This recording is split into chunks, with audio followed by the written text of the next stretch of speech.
Hello विद्यार्थियों, स्वागत है आप सभी का आपके अपने इस यूट्यूब चैनल स्कूल ज्ञान सेतु पर। आज का यह वीडियो आपको आगामी बिहार बोर्ड परीक्षा 2026 के दृष्टिकोण से बनाया गया है। इस वीडियो में हम लोग इतिहास बुक को कवर करने वाले हैं। इतिहास बुक में सबसे पहला यूनिट है, सबसे पहला इकाई है यूरोप में राष्ट्रवाद। तो यूरोप में राष्ट्रवाद टॉपिक से संबंधित हम लोग 2 वीडियो पहले बना चुके हैं। यदि आप लोग नहीं देखें तो उसे अवश्य देखें। आज यह वीडियो का पार्ट नंबर 3 है, जिसमें हम लोग जर्मनी के एकीकरण के बारे में समझने वाले हैं, उसे पढ़ने वाले हैं। यह वीडियो ना सिर्फ क्लास 10th के लिए काफ़ी अधिक उपयोगी होने वाला है, इसके अलावा भी BPSC, TRE 4, Bihar SSC, Bihar दरोगा, रेलवे एंड अदर एग्जाम्स में काफ़ी अधिक यूजफुल होने वाला है। आप सभी से अनुरोध है कि वीडियो को पूरा अवश्य देखें। चैनल पर अगर नए हैं तो चैनल को सब्सक्राइब करें, अपने दोस्तों के पास शेयर करें और कमेंट बॉक्स में ज़रूर लिखें कि वीडियो आपको कैसा लग रहा है। चलिए शुरू करते हैं आज का यह वीडियो। यह है इकाई 1 और इसमें दिया गया है यूरोप में राष्ट्रवाद। यूरोप में राष्ट्रवाद चैप्टर से संबंधित पिछले जो 2 वीडियो हम लोगों ने अपलोड किया है, उसमें हम लोग नेपोलियन के अभियान, इसके उदय के बारे में पढ़ाई कर चुके हैं, कवर कर चुके हैं। वियना कांग्रेस जो 1815 ईस्वी में हुआ था, इसके बारे में भी कवर कर चुके हैं। फ्रांस की विभिन्न क्रांतियाँ जो 1789 में हुआ, 1830 में हुआ और 1848 में हुआ, इसके बारे में भी हम लोग कवर कर चुके हैं। और साथ ही इटली के एकीकरण, जिसमें Bismarck, Garibaldi, count Cavour, Victor Emmanuel का बहुत ही महत्वपूर्ण योगदान था, उसके बारे में भी हम लोगों ने कवर कर लिया है। आज हम लोग इसके आगे जो टॉपिक है जर्मनी का एकीकरण, उसके बारे में अध्ययन करने वाले हैं। नेक्स्ट टॉपिक है जर्मनी का एकीकरण। तो जर्मनी के एकीकरण से संबंधित जितने भी पॉइंट यहाँ पे बनते हैं, जितने भी प्रश्न यहाँ बनते हैं, उसे आज हम लोग कवर करने वाले हैं। तो चलिए शुरू करते हैं। इटली के एकीकरण के दौरान ही जर्मन क्षेत्रों में भी समान प्रक्रियाएं चल रही थी, अतः दोनों देशों का एकीकरण लगभग साथ साथ ही संपन्न हुआ था। ये ध्यान रखिएगा, जर्मनी का एकीकरण और इटली का एकीकरण दोनों साथ साथ ही संपन्न हुआ था 1871 ईस्वी में। ये भी याद रखिएगा, 1871 ईस्वी। ठीक है, यहाँ पर जर्मनी का मैप दिया गया है, आप लोग ध्यान से देख लीजिएगा। नेक्स्ट पॉइंट है जर्मनी मध्यकाल लगभग 800 ईस्वी की बात की जा रही है में शारलमा के नेतृत्व में संगठित होकर लंबे समय तक सुदृढ़ अवस्था में रहा। तो यहाँ पर सबसे पहला प्रश्न उठेगा कि जर्मनी किसके नेतृत्व में सबसे पहली बार संगठित हुआ? तो ये शारलमा के नेतृत्व में। कब? तो लगभग 800 ईस्वी में। परंतु आधुनिक युग के आते आते जर्मनी पूरी तरह से विखंडित राज्य था, जिसमें लगभग 300 छोटे बड़े राज्य थे। तो 300 छोटे बड़े राज्य थे। यहाँ प्रश्न उठेगा जर्मनी आधुनिक युग आते आते कितने राज्यों में विभाजित हो गया? तो 300 छोटे बड़े राज्य में। उनमें राजनीतिक, सामाजिक तथा धार्मिक विषमताएं भी मौजूद थी, अर्थात ये कई रूप से विभाजित हुआ था, केवल छोटे बड़े राज्य नहीं बल्कि सामाजिक, राजनीतिक और धार्मिक रूप से भी ये विभाजित हो गया था। उत्तर जर्मन राज्यों में जहाँ प्रोटेस्टेंट मतावलंबी की संख्या ज़्यादा थी, वहाँ पर्सा सबसे शक्तिशाली राज्य था एवं अपना प्रभाव बनाए हुए था। यहाँ ध्यान रखना है, उत्तरी जर्मनी में कौन सा मतावलंबी रह रहा है? प्रोटेस्टेंट है। यहाँ पर किसका प्रभाव है? तो पर्सा का प्रभाव है, ये ध्यान रखना है। दूसरी तरफ दक्षिणी जर्मनी के कैथोलिक बहुल राज्यों की प्रतिनिधि सभा डायट जिंदा थी, अर्थात यहाँ पर पकड़ किसका था? डाइट जो संस्था है, इसका पकड़ है, ध्यान रखिएगा। दक्षिणी जर्मनी में कौन से मतावलंबी है? तो कैथोलिक है, ये भी ध्यान रखना है। मिलते थे, परंतु उनमें जर्मन राष्ट्रवाद की भावना का अभाव था। ध्यान रखना है, उत्तरी जर्मनी में राष्ट्रवाद की भावना पर्याप्त मात्रा में थे, लेकिन दक्षिणी जर्मनी में राष्ट्रवादी भावनाओं का अभाव देखने को मिलता था, जिसके कारण एकीकरण का मुद्दा उसके समक्ष नहीं था। वस्तुतः जर्मन एकीकरण की पृष्ठभूमि निर्माण करने का श्रेय नेपोलियन बोनापार्ट को दिया जाता है। ध्यान रखिएगा, ये नेपोलियन बोनापार्ट कहाँ का शासक था? ये फ्रांस का शासक था, ये ध्यान रखना है। इन्होंने ही जर्मन राइन राज्य की स्थापना किया था, क्योंकि उसने 1806 ईस्वी में जर्मन प्रदेशों को जीतकर राइन राज्य संघ का निर्माण किया था। ध्यान रखिएगा, इन्होंने नेपोलियन बोनापार्ट ने कब जर्मन प्रदेशों को जीता था? तो ये 1806 हो जाएगा, ध्यान रखिएगा। और कौन सा संघ का स्थापना किया? जर्मन राइन राज्य संघ की स्थापना किया था। और यहीं से जर्मनी के राष्ट्रवाद की भावना धीरे धीरे बढ़ने लगी थी, ये ध्यान रखना है। नेक्स्ट पॉइंट है, इसी दौरान जर्मनी में बुद्धिजीवियों, किसानों तथा कलाकारों जैसे हेगेल, कांट, हम्बोल्ट, अंडर्ट, जैकब ग्रीन आदि ने जर्मन राष्ट्रवाद को बढ़ावा दिया। तो यहाँ पे बहुत सारे विद्वान हैं, बहुत सारे किसान कलाकार हैं जो इन्होंने जर्मनी में राष्ट्रवाद की भावना को बढ़ाने का काम किया था। इनका नाम इस प्रकार से दिया गया है। इसमें से हेगेल ने ऐतिहासिक द्वंद्ववाद की व्याख्या करते हुए जर्मन राष्ट्रवाद के विकास में भूमिका निभाई। ध्यान रखिएगा, यहाँ पे प्रश्न पूछा जाएगा ऐतिहासिक द्वंद्ववाद का व्याख्या किसने किया था, तो हेगेल ने किया था, ये ध्यान रखना है। ठीक है। पर्सा का चांसलर बिस्मार्क, ये ध्यान रखिएगा, चांसलर अर्थात यहाँ पर प्रधानमंत्री की बात की जा रही है। बिस्मार्क हेगेल के विचारों से काफ़ी प्रभावित था, ये ध्यान रखना है। पूछा जाएगा प्रश्न बिस्मार्क किसके विचारों से प्रभावित था, तो यह हो जाएगा हेगेल। हेगेल ने कौन सी सिद्धांत का व्याख्या किया था, तो ऐतिहासिक द्वंद्ववाद के सिद्धांत का व्याख्या किया था।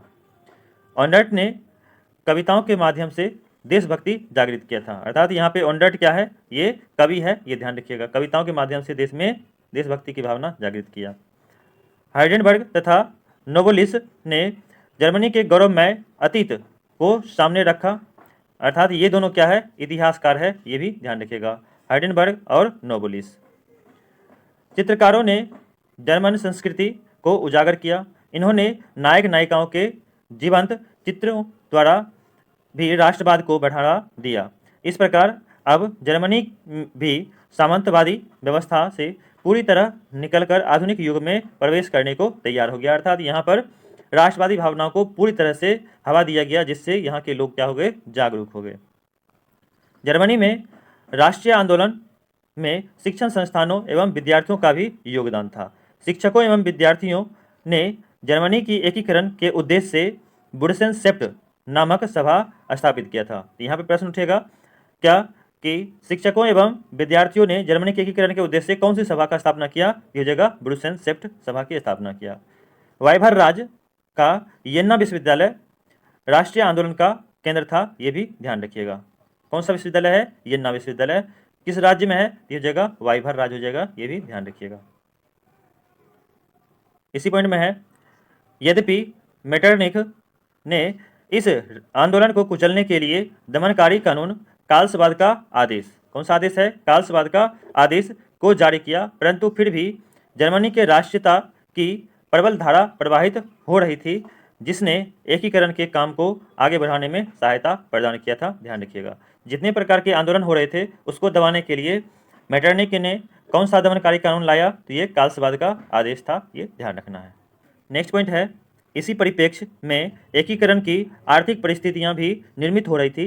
1834 ईस्वी में जर्मन व्यापारियों ने आर्थिक व्यापारिक समानता के लिए पर्सा के नेतृत्व में जालवेडिन नामक आर्थिक संघ बनाया, जिसके विषय में कहा जाता है कि उस संघ ने जर्मन क्षेत्रीय आदतों को कुचलकर राष्ट्रवादी प्रवृत्तियों को बढ़ावा दिया। इसके बावजूद जर्मन राष्ट्रवादी भी अभी तक संगठित नहीं हुए थे। तो यहाँ पर ध्यान रखना है क्या कि आर्थिक परिस्थितियाँ उत्पन्न हो रही थी, जिसमें 1834 ईस्वी में समय पूछा जाएगा। 1834 ईस्वी में जर्मन व्यापारियों ने आर्थिक परिस्थितियों में समानता के लिए कौन सा संस्था स्थापना किया था, जालवेडिन। ध्यान रखिएगा, ये कई बार प्रश्न पूछा गया है कि जालवेडिन कैसी संस्था थी, तो ये व्यापारियों की संस्था थी। स्थापना कब हुआ था, 1834 ईस्वी में हुआ था, ध्यान रखिएगा।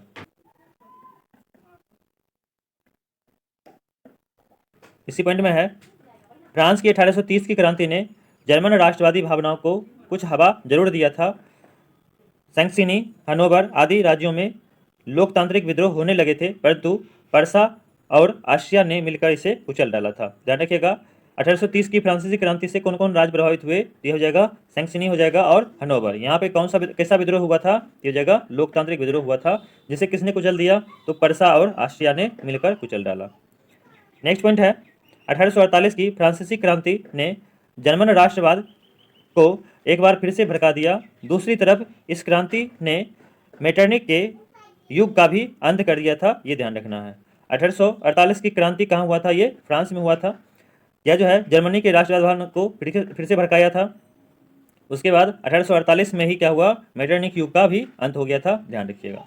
इसी समय जर्मन राष्ट्रवादियों ने वॉन गोगेर्न के नेतृत्व में मार्च 1848 को पुराने संसद सभा को फ्रैंकफर्ट में बुलाया था। ध्यान रखिएगा, किसके नेतृत्व में यह सभा बुलाया गया, इस जगह वॉन गोगेर्न के नेतृत्व में। कब बुलाया गया, मार्च 1848 में ये फ्रैंकफर्ट में बुलाया गया था। जहां यह निर्णय लिया गया कि पर्सा का शासक फ्रेडरिक विलियम जर्मन राष्ट्रवाद का नेतृत्व करेगा और उसी के अधीन समस्त जर्मन राज्यों को एकीकृत किया जाएगा तथा साथ ही लोकतांत्रिक संवैधानिक राजत्व के शासन सिद्धांत को अपनाया जाएगा।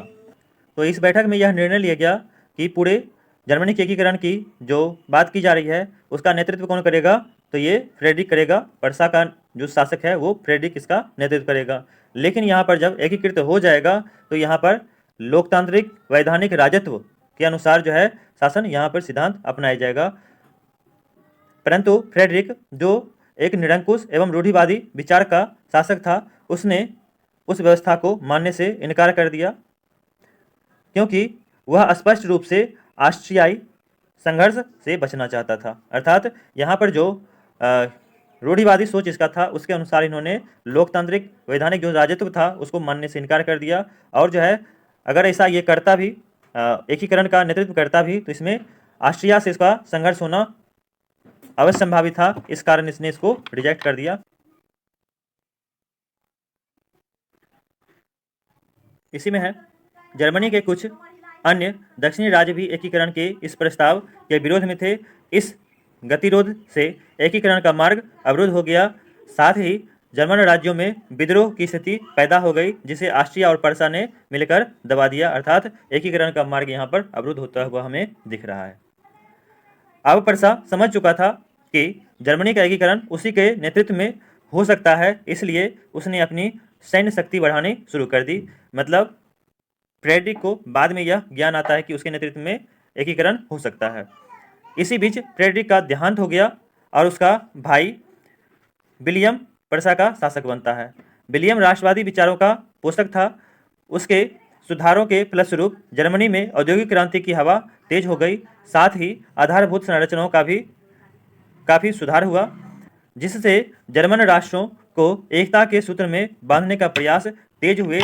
विलियम ने एकीकरण के उद्देश्य को ध्यान में रखकर महान कूटनीतिज्ञ बिस्मार्क को अपना चांसलर नियुक्त किया। तो यहाँ पर हमें देखने को मिलता है फ्रेडरिक का देहांत हो जाता है और उसके बाद शासक कौन बनता है, विलियम, जो राष्ट्रवादी विचारों का पोषक था। ये भी ध्यान रखिएगा। इसके समय में औद्योगिक क्रांति की हवा काफ़ी तेज हुई, मतलब औद्योगिक सुधार यहाँ पर हुआ, जिससे यहाँ पे सुदृढ़ीकरण हुआ और एकता के बंधन में बांधने का भी प्रयास किया गया। इसी उद्देश्य से विलियम ने बिस्मार्क को अपना चांसलर अर्थात प्रधानमंत्री नियुक्त किया था। ध्यान रखिएगा। नेक्स्ट पॉइंट है बिस्मार्क के बारे में, जिसे हम लोग काफ़ी डिटेल में समझने वाले हैं। इसके बारे में बहुत सारे पॉइंट यहाँ पर दिया गया है। इसमें दिया गया है बिस्मार्क जो जर्मन डाइट में पर्सा का प्रतिनिधि हुआ करता था, प्रारंभ से ही हेगेल के विचारों से प्रभावित था। जर्मन संसद डाइट में अपनी सफल कूटनीति का लगातार परिचय देता आ रहा था। वह निरंकुश राजतंत्र का समर्थन करते हुए जर्मनी के एकीकरण के प्रयास में जुट गया। यह उसी कूटनीतिक सफलता थी कि चाहे उदारवादी राष्ट्रवादी हो या फिर कट्टर राष्ट्रवादी, सभी उसे अपने विचारों का समर्थक समझते थे। तो यहाँ पर हमें देखने को मिलता है क्या कि बिस्मार्क काफ़ी अधिक प्रतिभा संपन्न व्यक्ति है, कूटनीतिज्ञ है। ये अपनी प्रतिभा का लगातार परिचय देते आ रहा था जर्मन संसद सभा में, डायट में, जिसके कारण इससे प्रभावित सभी व्यक्ति थे, चाहे उदारवादी हो या फिर कट्टर राष्ट्रवादी हो, सभी अपने विचारों का इसे समर्थक समझते थे। ध्यान रखना है। बिस्मार्क जर्मनी के एकीकरण के लिए सैन्य शक्ति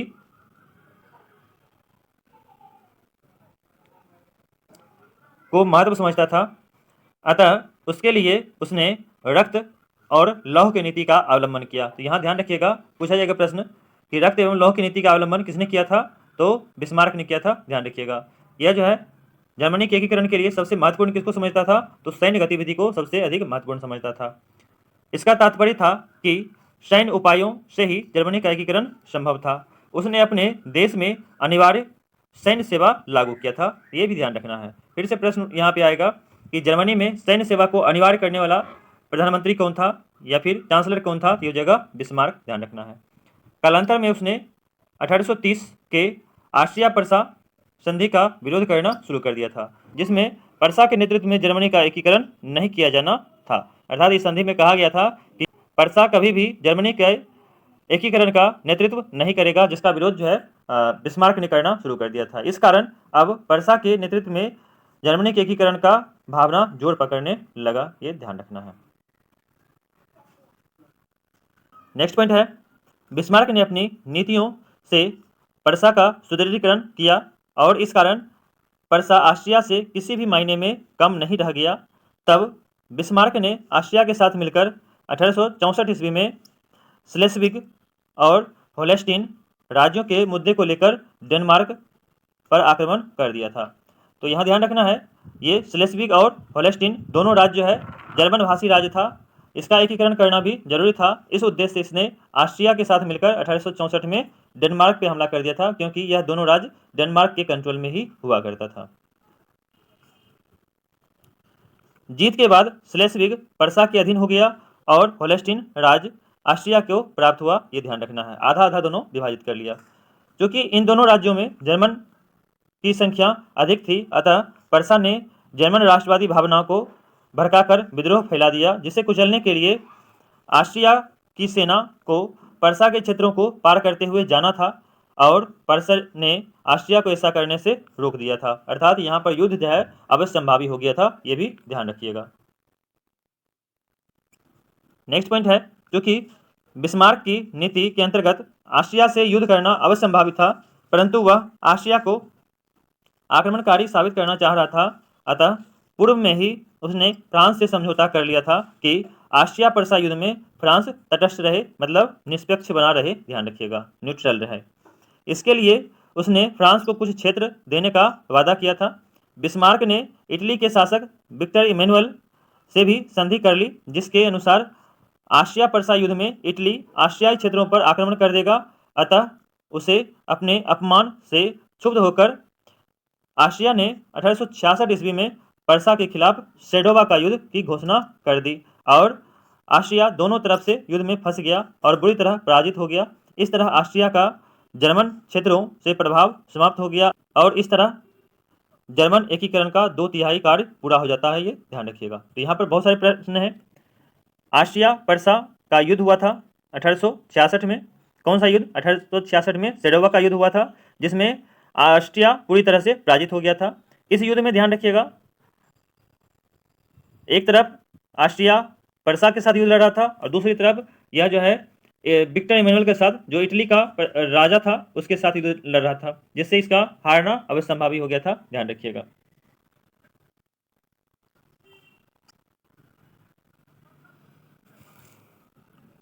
शेष जर्मनी के एकीकरण के लिए फ्रांस के साथ युद्ध करना अवश्य संभावित था, आवश्यक था, क्योंकि जर्मनी के दक्षिणी रियासतों के मामले में फ्रांस हस्तक्षेप कर सकता था। इसी समय स्पेन की राजगद्दी का मामला उभर गया, जिस पर पर्सा के राजकुमार की स्वाभाविक दावेदारी थी, परंतु फ्रांस ने इस दावेदारी का खुलकर विरोध किया और पर्सा ने इस संघर्ष में एक लिखित वादा मांगा। बिस्मार्क ने इस बात को तोड़ मरोड़ कर प्रेस में जारी कर दिया। फलस्वरूप जर्मन राष्ट्रवादियों ने इसका खुलकर विरोध करना शुरू कर दिया। यहाँ पर घटनाक्रम को समझना आवश्यक है। जर्मनी के दक्षिणी भाग का एकीकरण करने के लिए फ्रांस के साथ युद्ध असंभावित था, लेकिन उसी समय स्पेन का जो है राजा, उसका देहांत हो गया, राजगद्दी खाली हो गया, जहाँ पर जो है प्रत्यक्ष रूप से दावेदारी पर्सा के राजकुमार का बन रहा था। यह घटनाक्रम 1869 ईस्वी में घटित हुआ था, ये भी ध्यान रखना है। तो पर्सा के राजकुमार की दावेदारी का विरोध करना फ्रांस ने शुरू किया, जिसके कारण दोनों में युद्ध न हो, इसके लिए वादा मांगा था बिस्मार्क ने फ्रांस के राजा से। जब उसने वादा लिखित में दिया तो उसको तोड़ मरोड़ के जो है उसके शब्दों को पलट के किसी प्रकार से प्रेस में जारी कर दिया, जिससे क्या हुआ, वहाँ पे राष्ट्रवादी भावनाओं का काफ़ी अधिक जो है प्रसार देखने को मिलता है। राष्ट्रवादी उसका विरोध करना शुरू कर दिए थे, किसका? फ्रांस का। इससे चिढ़कर 19 जून 1870 को फ्रांस के शासक नेपोलियन ने पर्सा के खिलाफ युद्ध की घोषणा कर दिया, ये ध्यान रखिएगा। राष्ट्रवादी भावना जो वहाँ जर्मनी में भड़क रहा था, राष्ट्रवादी ने जो उसका विरोध करना शुरू किया, जिससे क्षुब्ध होकर, चिढ़ करके, गुस्सा होकर के 19 जून 1870 को फ्रांस के शासक ने पर्सा पे हमला कर दिया था, ध्यान रखिएगा। यहाँ पर सेडोन का युद्ध हमको देखने को मिलता है। सेडोन के युद्ध में फ्रांसीसी की जबरदस्त हार होती है, क्योंकि यह पहले से तैयार नहीं था। तदुपरांत मतलब इसके बाद 10 मई 1871 को फ्रैंकफर्ट की संधि होती है। कौन सी संधि होती है? फ्रैंकफर्ट की संधि कब होती है? 1871 को 10 मई 1871 को।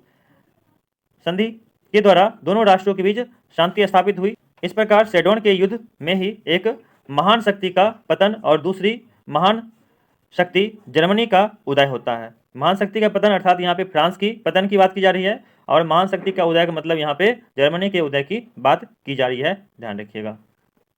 अंतोगत्वा जर्मनी 1871 ईस्वी में एकीकृत राष्ट्र के रूप में यूरोप के राजनीतिक मानचित्र पर स्थान पाया, ध्यान रखिएगा। इस प्रकार हम लोग देखते हैं कि जर्मनी का एकीकरण 1871 ईस्वी में पूरा हो जाता है, ध्यान रखिएगा। इस प्रकार राष्ट्रवाद ने सिर्फ 2 बड़े राज्यों के उदय को ही सुनिश्चित नहीं किया है, बल्कि अन्य यूरोपीय राष्ट्रों में भी इसके कारण राजनीतिक उथल पुथल शुरू हो गए। यहाँ पर 2 राज्य से तात्पर्य है इटली और जर्मनी का, क्योंकि दोनों का एकीकरण 1871 ईस्वी में ही पूरा होता है। वस्तुतः इसके मूल में राष्ट्रीयता की भावना एवं लोकतांत्रिक विचारों का उदय था। हंगरी, बोहेमिया तथा यूनान में स्वतंत्रता आंदोलन इसी राष्ट्रवाद का परिणाम था। इसी के प्रभाव में ओटोमन साम्राज्य के पतन की कहानी को अंतिम रूप दिया गया, ये भी ध्यान रखिएगा। ओटोमन साम्राज्य कहाँ पर था? तो ये तुर्की में था, ये भी ध्यान रखिएगा।